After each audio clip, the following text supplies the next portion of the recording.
So this was a after-school special on CBS that aired in 1989, and it kind of gives you a little window into how I guess you could say Gen X, maybe some of the younger Gen Xers, and probably the older millennials, but I guess some of the younger, I mean, you'd be pretty young, millennial, how they were being propagandized and how they were being told to think about the Holocaust and Nazis, and perhaps if they were German Americans, their family, and the appropriate way to deal with this. And there's also some very revealing, unintentionally revealing aspects of this after-school special that kind of shows you, I guess, how the Jews were playing ball. And I just realized my audio's down because I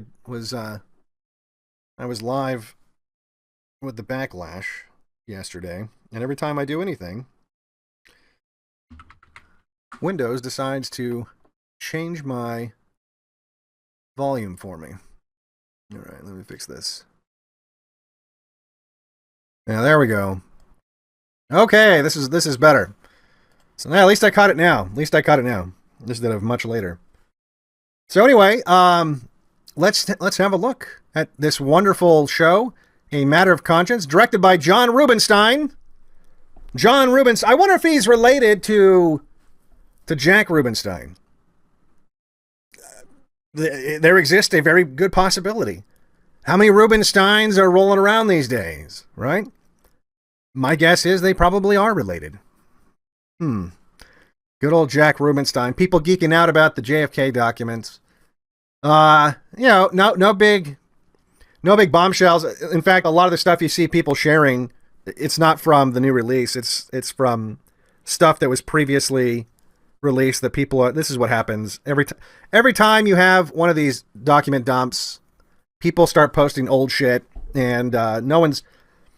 It's kind of sad. This is something you need to think about with AI. I've been noticing a lot of people, and I get it, and I'm not saying it's not a useful tool to use to supplement going through the documents yourself, but I've seen a lot of people say, "Well, I just fed all the documents through an AI," and the AI says, "It's like, oh, good Lord, this is where we're going. This is where we're going to get to is people trusting AI to come up with the information for them." And again, I don't mind. Like, I get it. Like, it's 85,000 pages or something like that. You don't have time to read all of it. But if you're expecting to feed declassified documents into an AI that has already been trained on official narratives or official or approved conspiracy theories, and already been trained to not talk about Israel and to think about Israel as a like anything relating to Israel doing something wrong is a wild conspiracy theory. You're gonna be disappointed trying to use that AI to disseminate any kind of realistic information. It's funny. The other day I was on Twitter, and I made fun of someone because I said, like, yeah, you get all your information from TV, and he's like, no, I don't. And then he asked Grok to answer a question for him, like, oh, okay, so you've switched from TV to AI, which is what's happened, and that's what's going to happen. You're going to have a generation now, and not unlike the boomers. The boomers who believed everything they saw on TV. You're now going to have a generation of people that they believe everything the AI tells them. That's what it's going to be. And so whoever controls the AI will control the narrative.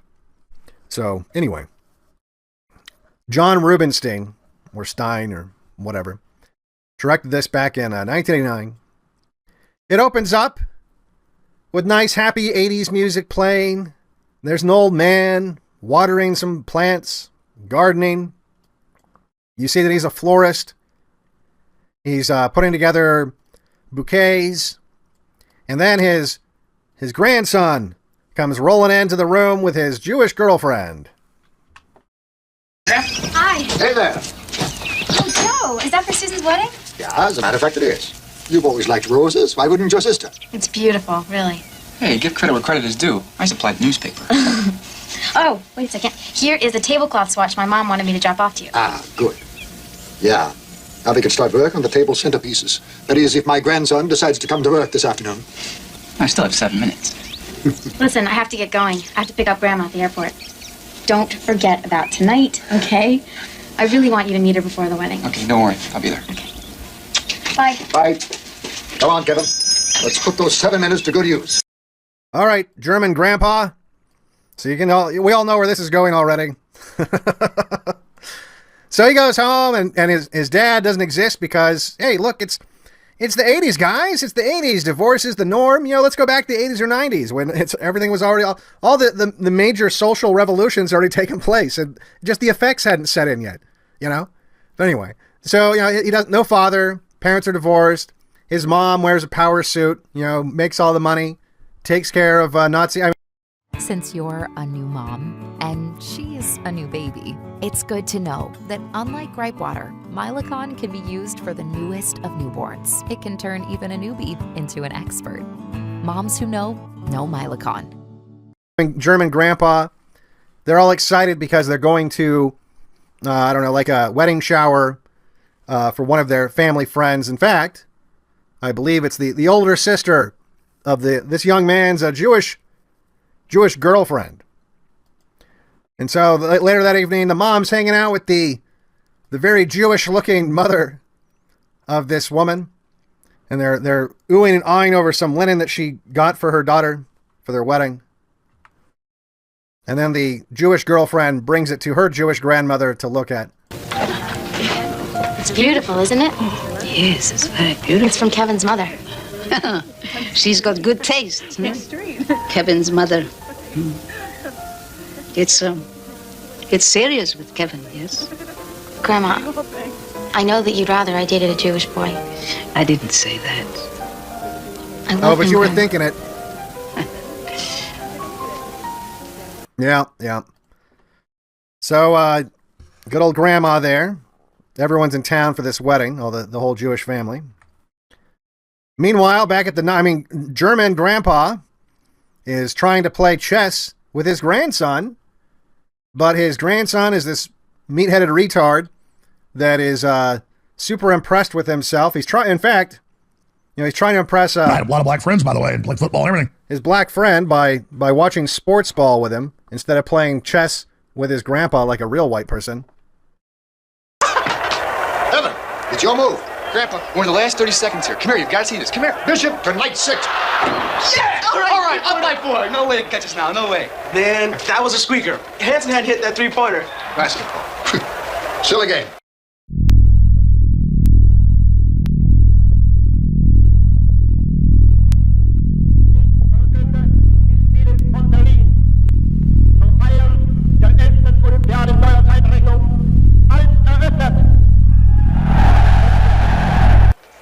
That's a sport. So his German grandpa explains to his grandson and his base black friend that soccer's a real sport. Of course, I didn't get to play it so much like I wanted to when I was younger because I fell out of a tree and mangled my leg. That's why I was never in the German army, by the way. I'm definitely not a Nazi because I broke my leg. And so I was no good for the army. And so then he goes to see his girlfriend at the wedding shower that they're having. Sounds like a blast, Jewish wedding shower.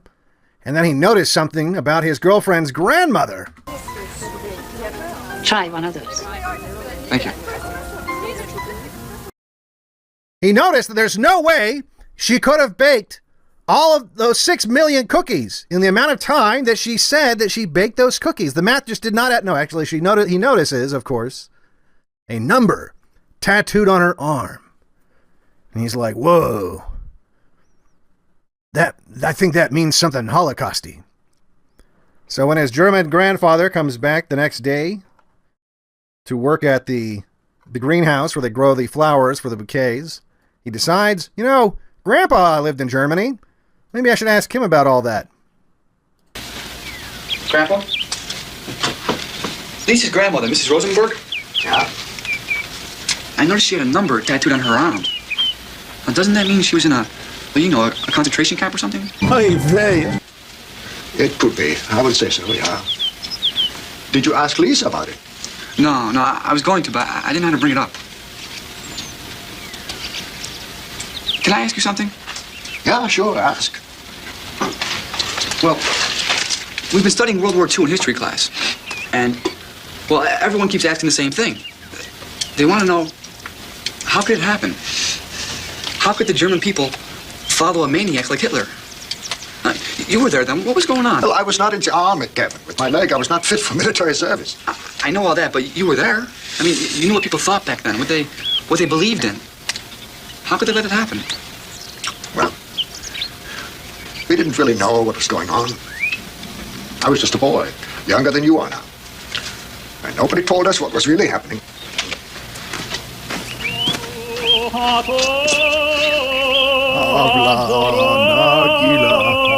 right. So that's really, honestly, that's kind of how they would teach it to kids.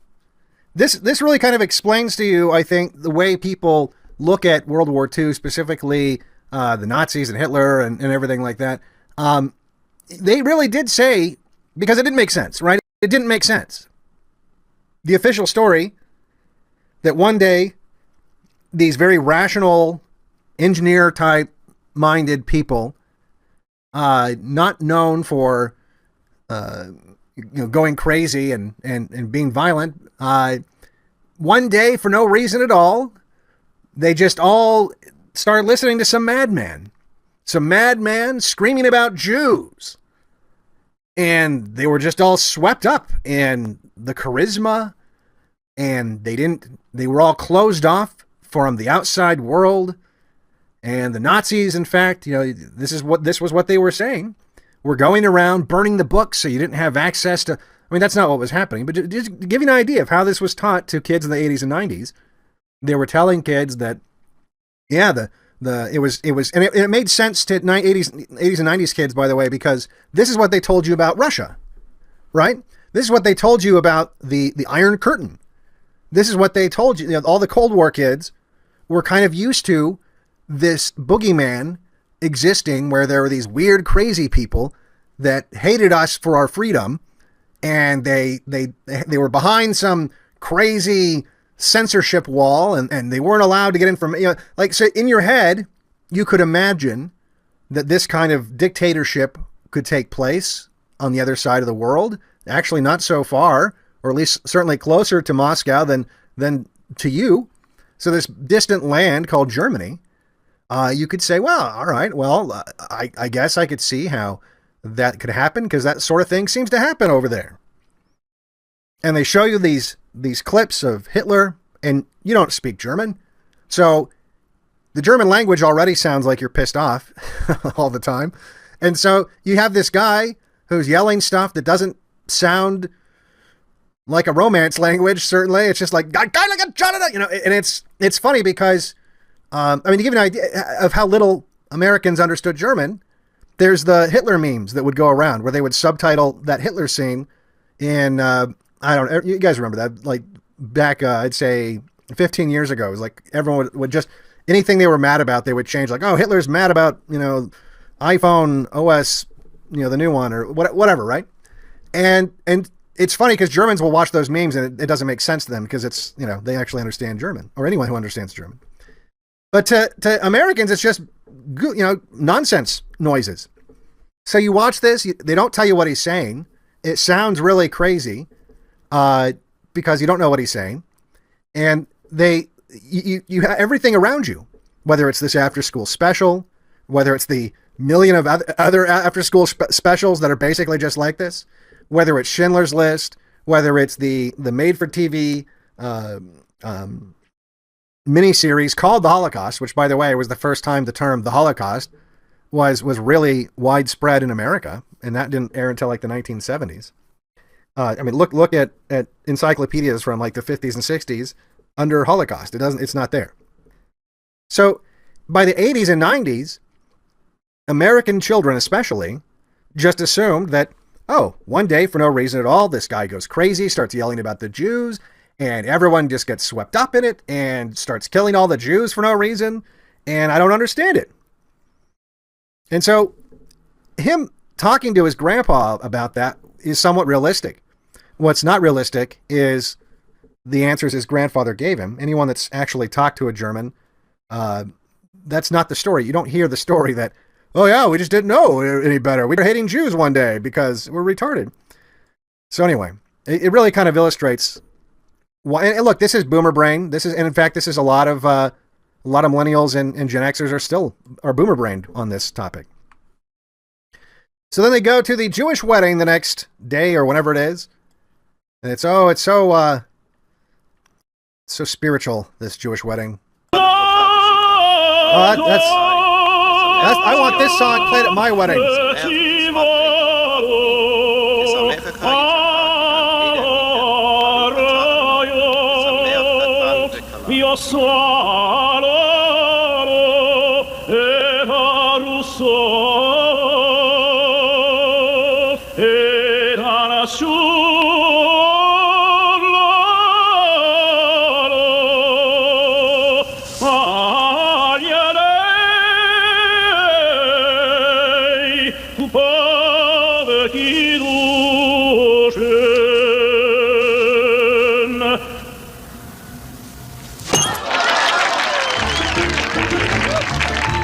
Yay, and everyone's happy. Everyone starts celebrating. Mazel tov. It's all fun and games, right? It's all happiness and celebratory. Oh, uh-oh.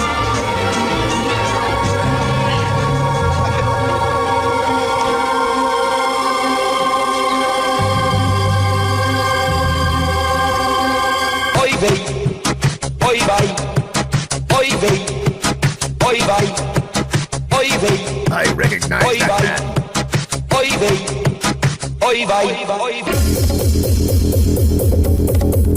I bet you do.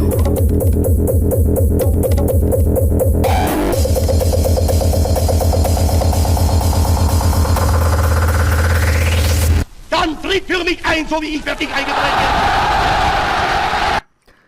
So the Jew freaks out because he just saw a Nazi. He knows that. You know, the thing about the Jews in these movies, because there's a lot of these movies. There was that one with Dustin Hoffman that I did on the Cameron Film Festival. Same kind of a thing, right? There's all these there's all these Holocaust survivors mingling around in America, but they never forget a face. They never forget a face. You know, they see another old guy walk, which is so ridiculous. I mean, there's people that I used to like hang out with all day in high school that if I saw him today, I might not recognize him. You know?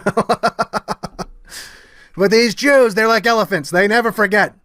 That's why that's their motto. Never forget. Never forget. So he sees a dirty fucking Nazi, and he goes to the flower shop to confront him.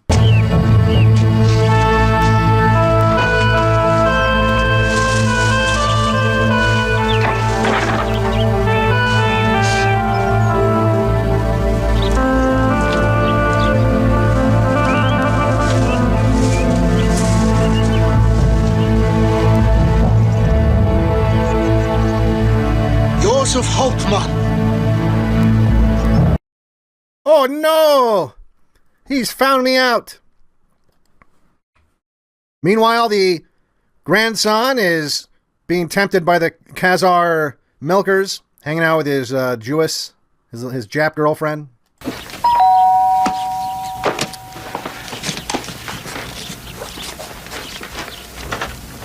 Hi, is this Joe Miller's residence? I'm sorry, he's not here. Do you live here? Yeah, I'm Kevin Lacey. I'm Joe's grandson.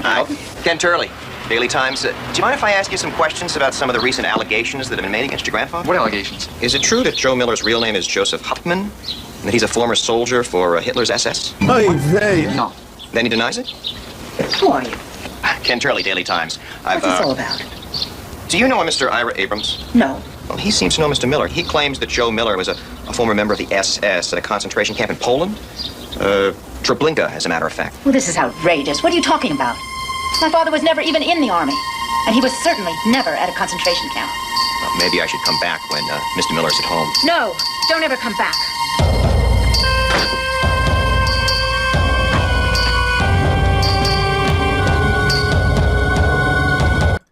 But Billy, is it true? Are you a Nazi? Say it isn't so, Billy.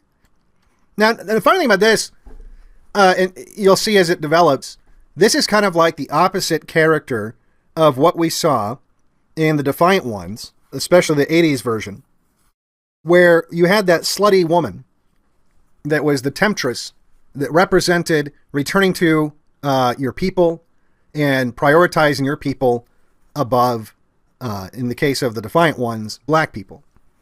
You had this female character that was trying to seduce him and get him to take sides with whites over blacks. And he eventually, he denies her and runs away with the black guy. This is kind of an opposite thing. She is the seductive Jewess. She's the seductive Jewish girl that is going to put him in a position where he's going to have to choose whether he stays with his people, his grandfather, who, according to other dialogue in the film that I don't think I clipped out, raised him like his own son because his father was out of the picture, and this Jewish chick from his high school. So that evening, he mentions to his grandfather that, they're saying you're a Nazi, Grandpa. And his grandpa says, "Oh, that's nonsense. I wasn't a Nazi. I told you, I hurt my leg. I fell out of a tree. I couldn't be in the army. I've walked with a limp you've known me forever, your whole life. I've always walked with a limp. And that's why I walk with a limp. So just forget about it. It's just some crazy Jew making up stories. They do that,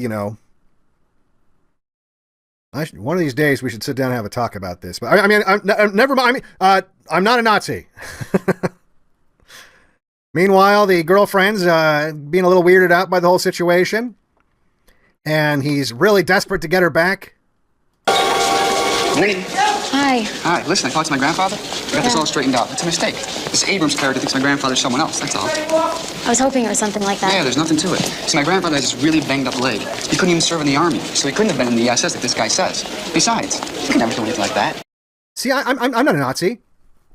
I'm not a Nazi. I mean, it's not meant this way, but it also comes across like white people for the last several decades. I'm not a Nazi. It wasn't me. I'm definitely, that's the worst thing you could call me. And I'm just definitely not me. You can't get mad. I'm not a Nazi. Even the black friend's a little weirded out by it. Yo, Kevin. Hey. So is it true or what? What's true? Not your grandfather. Did you know he was a Nazi? Where'd you hear that? You're kidding. There's a whole thing in this morning's paper. Oh, yes. So already, because of an allegation. See, this is the unintended side of things. The unintended side of things.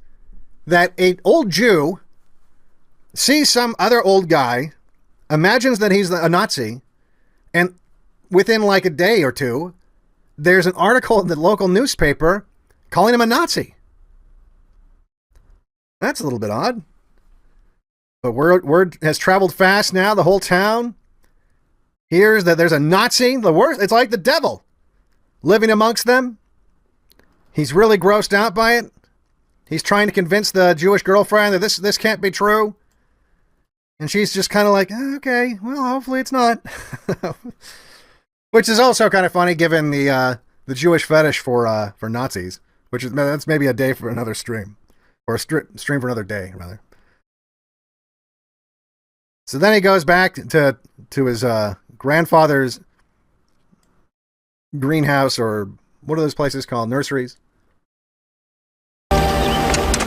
Hello? Anybody home? May I help you? Yeah, do you know a Joe Miller? Yes, I'm his grandson. Why? Oh, can I take a couple Excuse me, would you answer some questions, please? Was he in the SS? Did your grandfather live in Germany? Yes, he grew up there. After the war, he came here, and he was never in the army or the SS. Does he have proof? Look, why doesn't my grandfather have to prove anything? Where's Mr. Abrams' proof? You're so quick to believe him. Why can't you believe us when we say it's not true? Where is he now? Now, please, go away. That's all I have to say. And now all of a sudden the television's involved. And again, he made a good point unintentionally. Why do you believe some old Jew guy? How does this Jew have the power to unleash the entire media on my family based on, trust me, bro? But he did. And so now all the television networks are harassing the family. They've had to shut down the nursery because of threats. Because again, the worst thing you could be is be a Nazi. So the nice young man decides to go confront the Jew making the allegations because he's ruining his life. He's turning everything upside down. I want to know why you're making up all these terrible things about my grandfather. Why you're calling him a Nazi. Because it's true. I know what you went through must have been terrible, and I'm sorry about it. But it's no reason to blame an innocent person. You cannot know, Kevin, what we all went through. And for this you should be grateful every day of your life. My grandfather is not the man you say he is. I promise you, Kevin, I have not invented this story to cause trouble to you and your family. Your grandfather... Well, hold on. You promise, huh? Do you? I promise you, Kevin, I have not invented this story to cause trouble to you and your family. Really? Because I kind of think maybe I think maybe you have. Collectively, I think maybe you guys have. But anyway. Your grandfather was a soldier in the SS. That's not true. He was never in the army. The SS was not the army. They were a special kind of soldier. The most eager, the most zealous. They swore complete loyalty to Hitler and his ideals. You don't know what you're talking about. How can you say these things about a man you don't know? You've never even seen him until Susan's wedding. But I had seen Josef Hauptmann sitting at a long wooden table, collecting all our documents as we stumbled off the trains at Treblinka. I remember him marching up and down that platform, his ledger tucked under his arm. Marching? Yes, marching. No, I know you're wrong. My grandfather fell out of a tree when he was a kid. He's walked with a limp ever since. Is this what he says? That's what happened.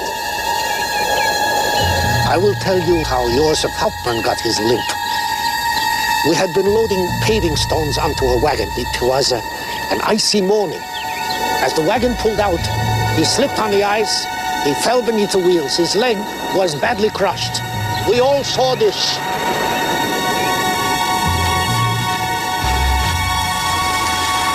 Listen to me, Kevin. I sometimes wonder why I was allowed to live when so many others had to die. Is there something I could have done to help them? The answer is no. I had no choice then. But there is something I can do now. Something I must do. Because justice is justice, even if it is 40 years late. It is a matter of conscience. Wow. You sound a little pissed off.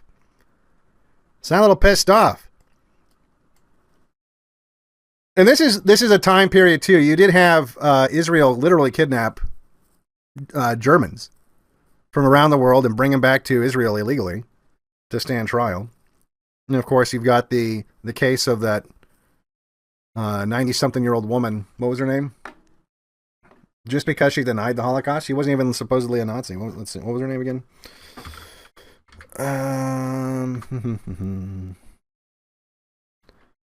It was like Ursula something, right? Wasn't it?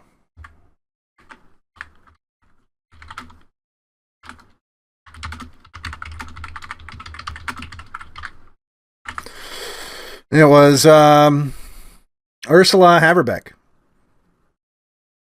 And for 20 years, they basically harassed her. In 2004, she was first harassed by the officials in Germany. According to this, she claimed that Auschwitz was merely a labor camp. She didn't say that Auschwitz didn't exist. She said it was a labor camp and that no mass murders occurred there. And so she was sent to prison. And she was sent to prison again in 2015 because she wouldn't recant, no matter how many times they put her in prison. In 2015, she was 87. So they sent an 87-year-old woman to jail. Again, she wasn't supposed to be like a prison guard or, she didn't have any connection. She was just saying that Auschwitz was a labor camp. And it wasn't an extermination camp. So she was sentenced again to jail in 2015. And then she was sentenced again in 2018 and just basically spent the rest of her life in jail. she was sentenced yet again in 2024, and then she died, I guess, November 20th, so just a few months ago, at age 96, shortly before she was due to begin another prison sentence for her continued incitement to hatred. Incitement to hatred. That was the charge. That was the official charge. And if you think that that sort of thing isn't coming to America, well, you should be looking very closely at this deportation case that we have going on right now, brought on by the Trump administration. Now, look, I don't think we should have foreign students at all, especially right now. We shouldn't be giving these foreign people.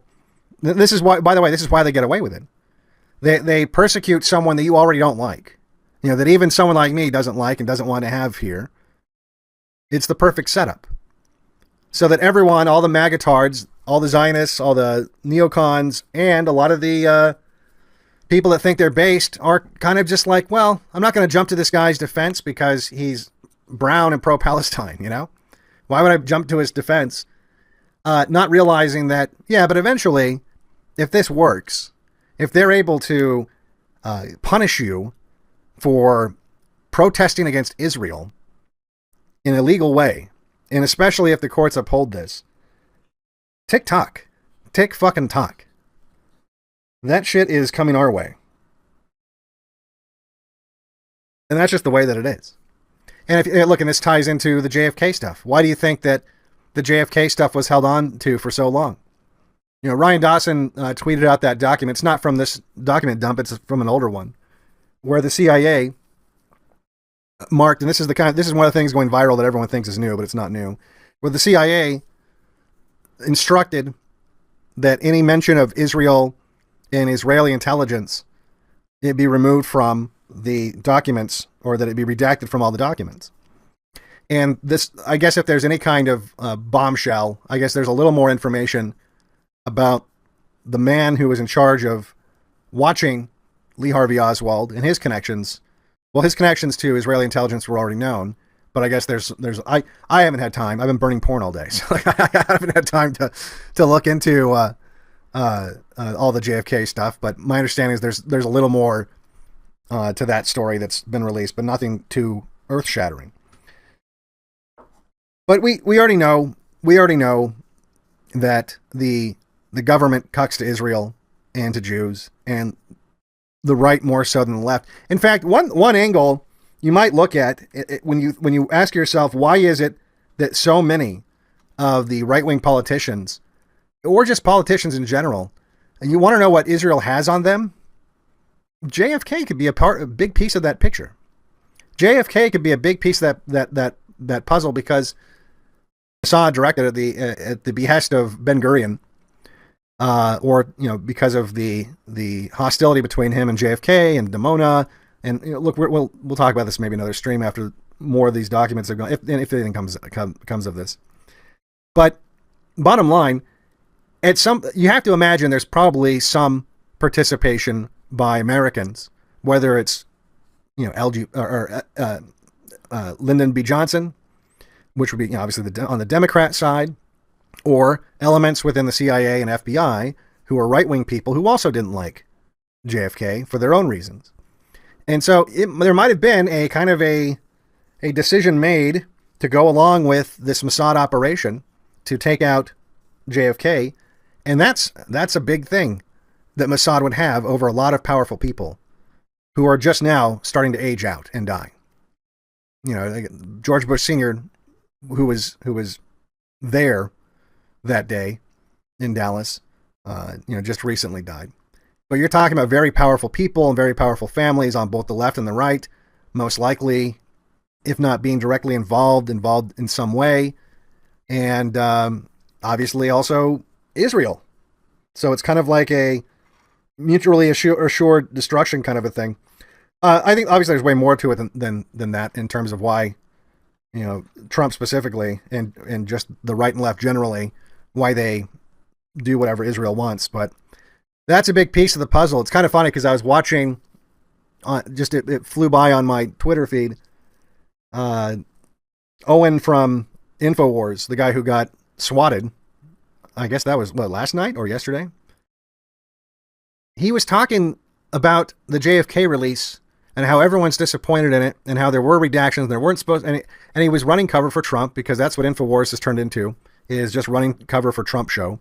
And the way he phrased it was just so irritating. He said, well, you know, but Trump has more important things to worry about. It's Trump says to release it all without any redactions and just to release it all, and they don't do it. You know, it's just like the Epstein stuff all over again. And it's the DOJ and the FBI not doing what Trump says. It's the same stupid shit you heard from Q-tards and everyone else. So the deep state's stopping Trump. And it's like, okay, so what you're saying then is he's an ineffective leader that chose people that don't listen to him. I mean, that's fucking retarded. But anyway. And he was going on and on and on about that. But then he said what really bothered me, because this is essentially the way people on the right are going to view it at the end of the day.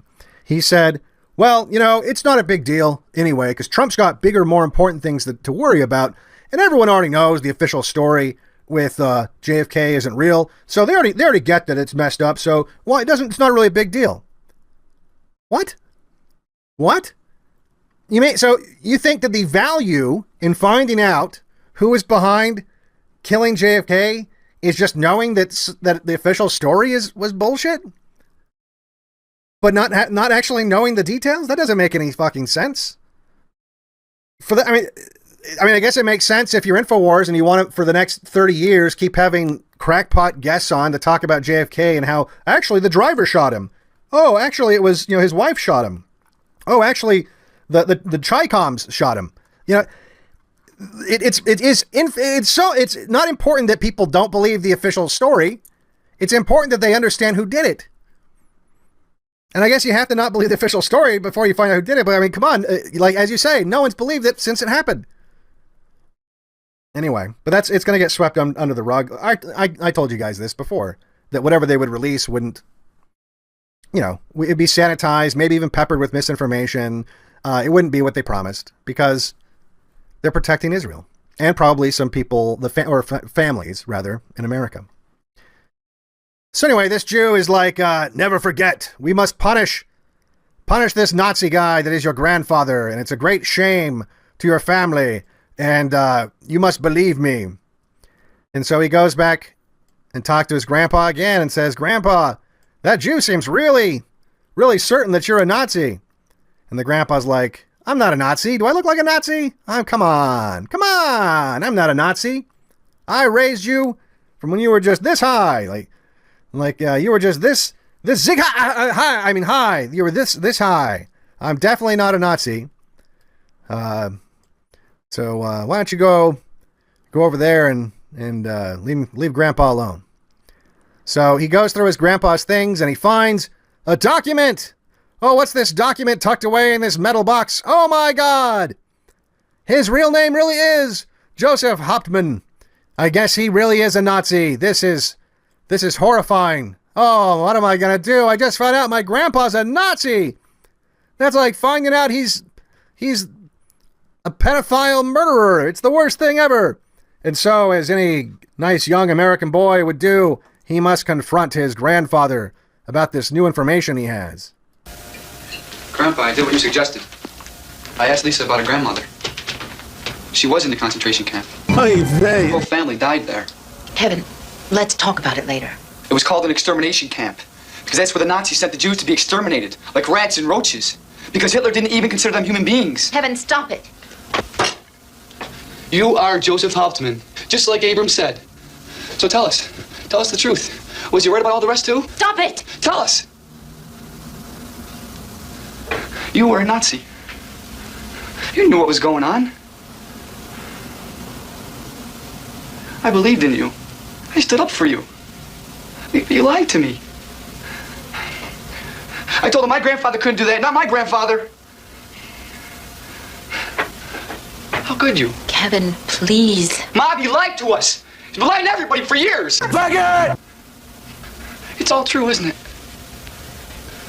How do you expect me to talk to you about what is true? You're 16 years old. Born in a country where you've never known anything but comfort and protection. You've never known a hint of what war can do. You've never had to make a decision more important than how short to cut your hair or what to wear on a Saturday night. So based grandpa puts the little spoiled brat in his place. yells at him. And then you're thinking, sweet, he's gonna go full 1488 and let him know, like, you're finally old enough, son. You're finally old enough. Today, you learn about the Jews. Today, I tell you the truth about the termites that were undermining my country and the steps we had to take to defend it until the Allied soldiers came and ruined everything. But no, that doesn't happen. This is he goes along with the narrative that I was telling you that American kids were supposed to understand because it didn't make sense. It didn't make sense. The official narrative about what happened in Germany, about the behavior of the German people, it just didn't make any sense that one day, for no reason at all, they would just go crazy and start hating Jews. Unless you believed in some really bizarre reality in which that could happen because of Hitler's ability to mass hypnotize everybody and somehow control the flow of information in such a way that they were just putty in his hands and he could mold them into the warriors that hated Jews that he wanted to. I was 10 years old when Hitler came to power in Germany. My earliest memory was being told that the Jews were evil and they were the enemy of my country. I was your age when the war began. I was told that our country was in a great struggle for survival, and I believed it. When I was told that we were winning the war and that our cause was great, I believed it. I believed it because no one told me it was not true. No one. So, yeah, when I was old enough, I joined the SS because I wanted to help save my country.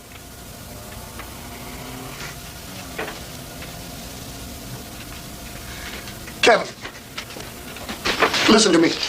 You must understand one thing. I never carried a gun. I never killed anyone. I only processed papers. We'll process this, Grandpa.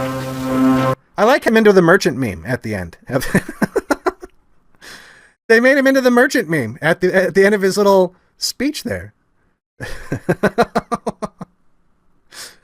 I only process papers. I never carried a gun. I never killed anyone. Believe it, Goy. Yes. Yes, Goy. So the grandson gets angry and he's like, Mom, I can't live in this house. Not with a Nazi here. This is terrible. I'm going to stay at my black friend's house. His house is much nicer. It's like the Cosbys over there. Meanwhile, they have to get a lawyer because the media is not letting up. Excuse me, please. What concentration camp was he at? I've been hired by Mrs. Lacey to represent her father, and I have a short statement to make. Joe Miller acknowledges that he was born Joseph Hauptmann in Munich, Germany, and we have no further comment at this time. But is it true that he was a member of the SS? Is it true? So what's going to happen to him now? He could be deported to Germany. They wouldn't do that to him. He's too old. My dad says that since he lied about his identity, that's all they need to send him back. Well, I think they should just leave him alone. I mean, what he did was a long time ago. Yeah, because blacks don't hold a grudge either. Hey, you know what was even a longer time ago, Tyrone?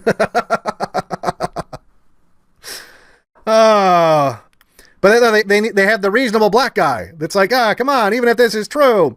He's like an old man now. What's the big deal? It's a long time. Let's let bygones be bygones. But don't worry. This misguided little Negro will be guided towards the correct way of thinking. Danny, what Joe did was a horrible crime. But there was a war. He was a soldier. Maybe he was just following orders. The Nazis were systematically killing people. Anyone who was there and had anything to do with it was part of the crime. He says he never killed anyone. Does it really matter? Kevin, I know how much you love him and I know how much you want to believe him. But Hitler murdered over 11 million people. And he didn't... Other people helped him. The ones who participated and the ones who stood by and let it happen. By the way, that is supposed to extend guilt to all of to the entire white race. And not just in terms of the Holocaust, like this could be applied to slavery too. You know, you say something like, oh, well, my family never owned slaves. My family never owned slaves, and in fact, you know, very few white people owned slaves. It was mostly the Jewish elite in the South that owned slaves, and you know, there were some white people in the South, but again, the elite, it was very, very few people could afford slaves. Certainly not my ancestors. They weren't rolling around with slaves. And they will tell you, well, it doesn't matter. It doesn't matter. You have collective guilt. The same people, by the way, that'll tell you that you can't have collective pride in what your ancestors actually did. Or if your ancestors didn't participate directly in whatever it is, you can't have collective pride in just the accomplishments of your people. But you must have collective guilt. You must have collective guilt. Now, someone actually, come to think of it, just the other day, tweeted at me with a clip of Kevin McDonald. I wish I'd downloaded it now. Kevin McDonald, the author of, now I'm going to blank on the stupid name. The Culture of Critique. Culture of Critique. Highly recommend getting that book. It'll explain a lot of Jewish behavior for you. It's basically the scholarly work on Jewish behavior. And it was a short clip, so I don't know what the context was, but he was at some kind of event speaking. And I'd like to dig deeper into this. But he made the comment that Europeans are unique in their expression of guilt. And that it is not a emotion really strongly felt by other races. And that might sound crazy to you, but there is a distinction between shame and guilt. Guilt is something that you feel regardless if you are experiencing any kind of shame for it. So in other words, if you do something wrong and no one knows that you did it, and you feel bad for having done it, you got away with it, but you still, like the Telltale Heart, you know, Edgar Allan Poe poem, where you're overrun with guilt for what you have done. That this is it's uniquely powerful in the European people. This emotion is exaggerated in European people. And that when other people experience, and by the way, this is why, for example, you see all these, well, I mean, you could say like the romance scammers, right? Like I watched these shows, I got in this, the algorithm decided to start feeding me romance scammer videos again. I was just like, God damn, these fucking people are retarded. But one thing that you think about is like, I wouldn't be able to sleep at night scamming some 87-year-old or 67-year-old or really anybody, but you know, especially not like an elderly person, out of tens of thousands of dollars while pretending to like them, and just like it's one of the worst things you can do. Even if I was getting away with it and getting tens of thousands of dollars, like I wouldn't. One of the reasons, that's not the only, but one of the reasons why I wouldn't do something like that is because I would feel super guilty about it all the time. But in Nigeria, they don't have that experience. They don't have that experience, and that's why you have a lot of these scammers from overseas, in India and in Africa, North Africa, mostly, Nigeria, doing these kinds of scams. Because they don't feel guilt in the same way. They feel shame.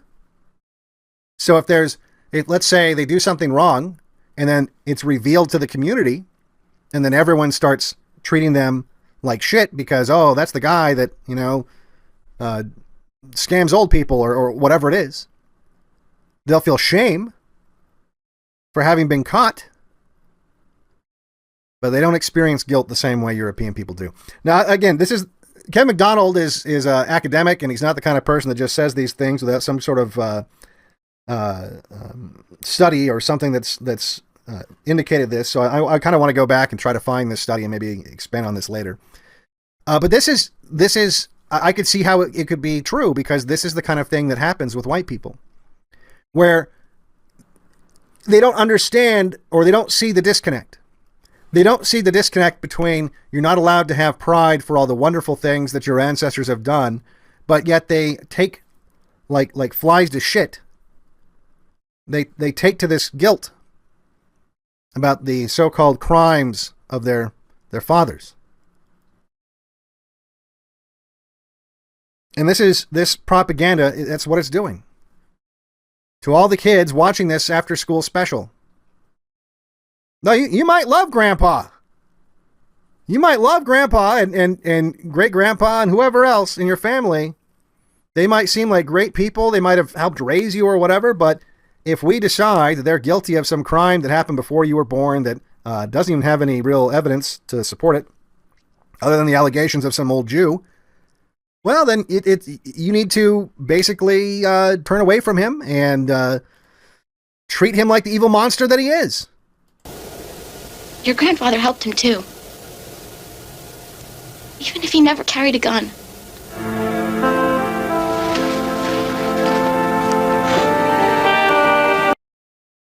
Dun, dun, dun. So little Billy is wandering through the streets, trying to deal with this. But the shame, speaking of shame, the shame is spreading. His mom, the powerful, independent woman, is a realtor. And she previously had arranged to find a home with this Jewish family who is related to the old Jew that remembered her father as a Nazi. And now all of a sudden the Jew's uncomfortable doing any kind of business with this Nazi family. The rooms are small, Karen. I'm afraid it's really too cramped. All right, I have another one over on Beach Street that's larger. I don't know. I'm not much in the mood to look. Let's just go. Marion, I didn't know. I honestly didn't know about my father. If I did, do you think I could have ever looked you in the eye? I believe you. Whatever he did is in the past. He's not a cruel man. Look, Karen, I don't want to hurt you. We're friends. I know what you've been going through. No, you don't.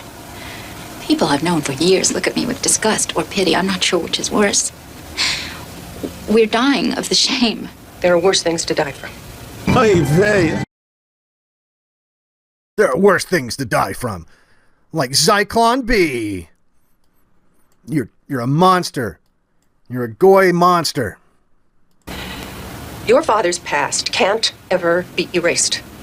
There are people who still live with that past every day of their lives. And again, that guilt can be extended to everything. It doesn't matter. You're always going to be guilty. You're always going to be guilty of your ancestors' sins, real and imagined.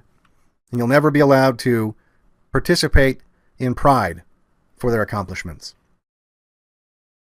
Meanwhile, you have a little insight into this is slightly unrealistic, but not really. It kind of shows you like the cultural shift, I guess you could say, between high school kids today, or white high school kids at least today, and in 1989. Have you heard about John Mason? His grandfather was a Nazi. Oh, wow, there he is now. Just ignore them. Hey, Lacey! Siddhartha! Hey, get them, man. Break out! Break out! Come on, cut it up! Get him off! What's with you? He started it! No, man, you did! You did! That's a first. The black guy breaking up a fight. In fact, doesn't this look like that Gillette commercial? The black guy holding back the white guy, like, no, stop fighting. Can't we all just get along? Why are you white people so violent? You just naturally like to fight? Maybe you're just like your Nazi grandfather. Come on. Let's go. You told him, man. You told him, buddy. Yeah, now I think people will be like, wow, your grandpa was a Nazi? Fucking based. Or at least in my head, that's how it is. I hope that's how it is. So then he gets home and oh my God, they're writing hate letters to him. The whole community is turned against him. And no one's going to their businesses anymore. His mom has been asked to take a week off of work because no one wants to buy a house from a Nazi. All the plants in the nursery are just dying because the grandfather can't go to the nursery anymore because people are protesting and sending death threats and shit. But he's the bad guy, right? He's still the bad guy somehow. The guy that works at the flower shop. And then you have, again, the Jewish woman who is the temptress, where she comes in and she's like, you're not him. You're not him. Break that connection. Break that bond.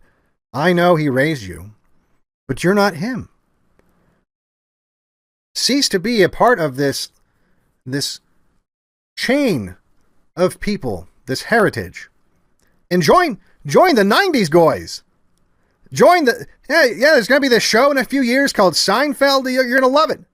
You're going to fucking love it. There's going to be... Schindler's List is coming out soon. You know, we got all kinds of fun stuff. All this Jewy shit, like, for an entire decade. It's going to be... Like, the 90s is going to be, like, Jew. And you're not going to be able to, like all that stuff as much if you're part of this Nazi heritage of your grandfather.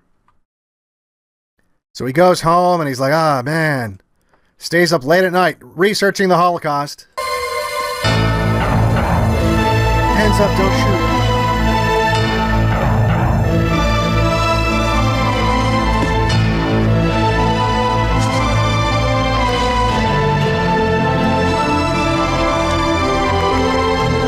Oh, look, they used the provably fake photo. I like how they use the literally fake photo that they always use.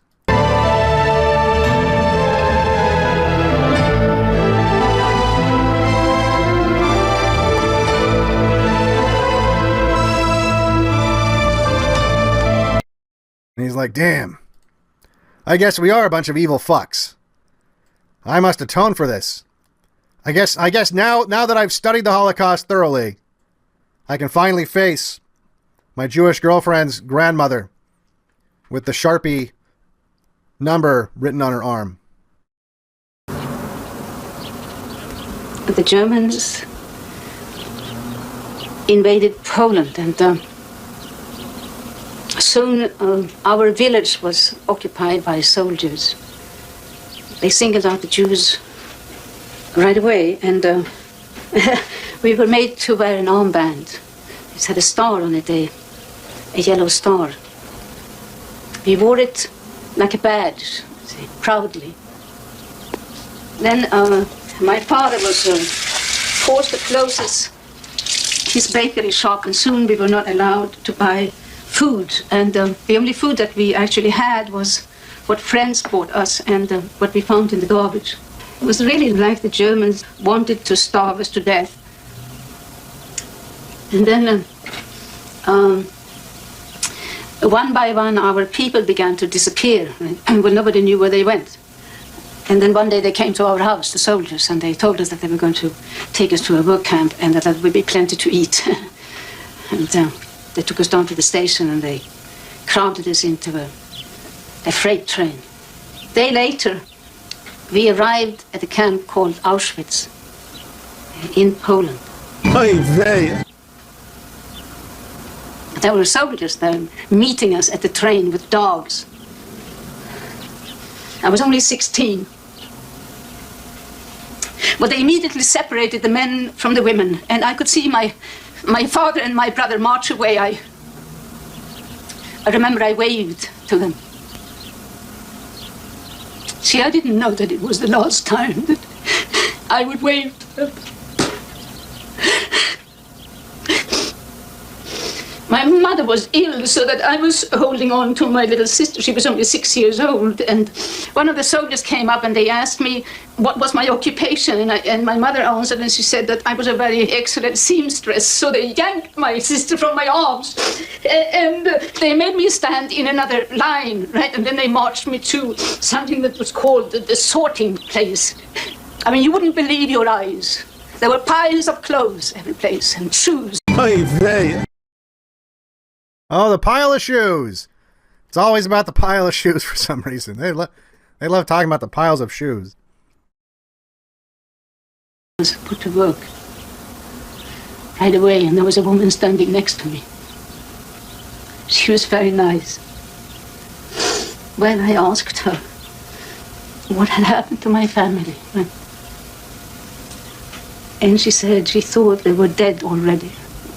I didn't believe it. I mean, my father and my brother, they were strong, they could work, right? And my sister and my mother, why would anybody kill them? Yeah, exactly. Why would they? And then why would they keep you alive? You basically, you made the argument for this not making any sense for us. You said that your father and your brother were strong and could work at this work camp, and yet they exterminated them, but just kept some teenage girl around for no reason? Like, what was the German logic behind that? Right? Why wouldn't they get rid of you too? Or first? You know, there was a war going on. There was need for work at the work camp. A couple of days later, I knew.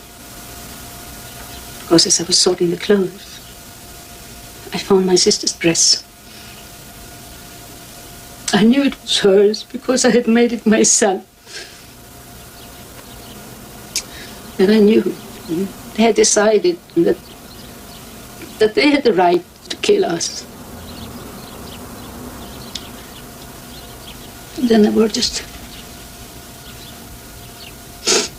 more trains and more people, more clothes. And shoes. So this is it. Look, if you're watching this with your parents or whoever, this is, as a little kid, this is a pretty intense story for a little kid. This is going to stick with you. This is definitely going to leave a mark, especially in 1989. This is not late at night. This is airing directly after school, timed so that you see it when you get home from school. That's why it's called the after school special. And so young kids are watching and going, holy shit. Wow. And that guilt starts to kick in.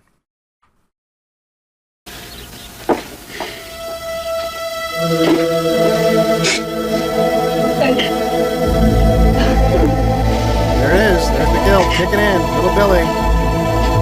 Oh, Grandpa, what have you done? What have you done? So then he hears that his grandpa is going to flee back to Germany. Probably not the best idea, because if he goes back to Germany, well, just ask Ursula what's going to happen to him when he gets there. And he decides he doesn't want anything to do with his grandpa anymore. He wants to cut that tie so that he can remain with his Jewish girlfriend and be accepted into the 90s, the philo-Semitic 90s, as a 90s man.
And yeah, that's literally the end.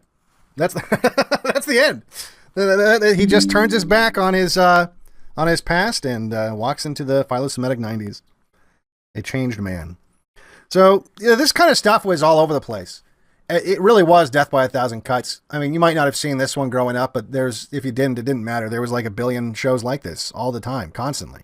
You saw it in it, like we've done streams on other like normal shows, like MacGyver, for example, or just Quantum Leap. All the TV shows, all the popular shows that a kid would have watched at the time, they all had their Hitler episode. They all had their Nazi episode. And, even this bled into the 90s. We've covered X-Files episodes about Nazis. And, I mean, it didn't matter if it was science fiction or if it was action or mystery or it didn't matter what the genre was, or comedy even. You were surrounded by this stuff. The war propaganda, the World War II war propaganda about the Nazis, never stopped. It never stopped. It just kept going. In fact, another thing in the 90s, you could say, what was the first first-person shooter? Wolfenstein. Like the first big genre-defining video game, Wolfenstein, you are a white guy going around shooting Nazis all day because they're not people. It's kind of like it was a way to justify ultra-violence because because it was also one of the first really violent video games. It was the first video game to put you into the shoes of someone and experience a 3D environment first person. And there was a psychological, you play that game now and it seems really hokey or whatever, but you got to think about this is in the days of Mario Brothers, right? Mario Brothers was about as immersive as video games were when Wolfenstein came out. When Wolfenstein came out, it was a game changer. And so what psychological effect is happening when all these 90s kids are playing Wolfenstein? Oh, ultra-violence is fine. In fact, most parents didn't start protesting these games until it was Doom, when you were going around shooting demons and shit like that, because that was actually, to a lot of people, that should tell you something, that was less tasteful than shooting Nazis. Like, it was okay to go around shooting Nazis all day long and not a whole lot of protests, but when you're going around shooting literal demons from hell, now it is too violent. So it should give you an idea. The Nazis were literally worse than demons from hell.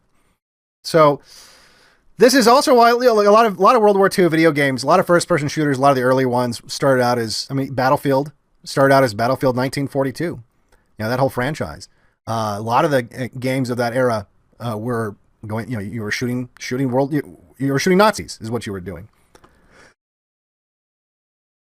And I think a lot of that was because, boomers wouldn't complain about that. Boomers wouldn't complain about that at all. They were totally fine with mass murdering Nazis. So anyway, kind of a quick one tonight. Like I said, I need to shower. I need to wash this stank of burning trash off of me. And I get to do it all over again tomorrow. But it looks like Entropy's been working. Let's go ahead and take a look over on Entropy.